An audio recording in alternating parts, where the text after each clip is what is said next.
Hello বন্ধুরা, welcome to my channel. আজকে আবার একটি নতুন রেসিপি নিয়ে আসলাম আপনাদের সকলের জন্য। আজকে নতুন রেসিপি মাছের মাথা দিয়ে মুসুর ডাল। প্রথমে আমরা একটা কুকার নিয়ে নিলাম, ডালটা সিটি দিয়ে দিই। প্রথমে আগে থেকে ডালটা আমরা ধুয়ে পরিষ্কার করে নিয়েছি। নুন ও জল দিয়ে এখন সিটিতে বসিয়ে দেবো গ্যাসে। তারপর নুন হলুদ দিয়ে আমাদের মাছের মাথাগুলি আমরা ভেজে নেব। মাখা হয়ে গেছে, এখন আমরা গ্যাসে একটা প্যান বসিয়ে দিলাম। প্যান বসিয়ে দিয়ে দিলাম তেলটা একটু নাড়াচাড়া করে আমাদের মাছের মাথাগুলি দিয়ে দেব। মাছের মাথাগুলি দিয়ে উল্টিয়ে পাল্টিয়ে আমরা মাছের মাথাগুলি ভেজে নেব। আমাদের মাছের মাথাগুলো হয়ে গেছে, আমরা একটা বাটিতে নামিয়ে নিলাম। তারপর মাছের মাথা বাছতে বাছতে এখানে আমাদের ডালটা সিটি হয়ে গেছে, ভালো করে সিদ্ধ করে নিলাম। তারপর আর একটু জল মিশিয়ে দিই। আমাদের যে উপকরণগুলি লাগবে আমরা একটা প্লেটে সাজিয়ে নিলাম। রসুন, আদা কুচি, পেঁয়াজ কুচি, কাঁচা লঙ্কা, টমেটো। তারপর আদা, কাঁচা লঙ্কা, রসুন গ্রাইন্ড করে নেব। একটু জল দিয়ে দিলাম গ্রাইন্ডারে, দিয়ে একটু গ্রাইন্ড করে নেব।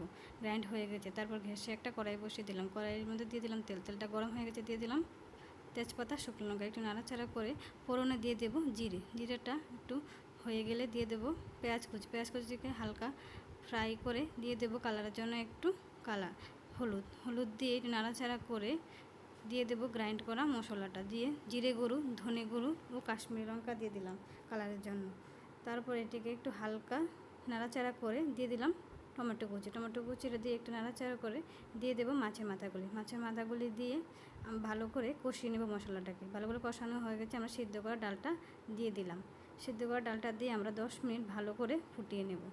10 মিনিট ফুটে গেছে, দেখুন আমার ডালটা হয়ে গেছে। আমরা একটা পাত্রে নামিয়ে নেব। আমরা একটা পাত্রে ডালটা নামিয়ে নিয়েছি। দেখুন কি সুন্দর কালার হয়েছে, দেখতে যেমন সুন্দর হয়েছে, খেতে কিন্তু দারুণ হয়েছে। মাছের মাথা দিয়ে মসুর ডালের রেসিপিটা আমরা অবশ্যই একবার ট্রাই করবেন। Thank you.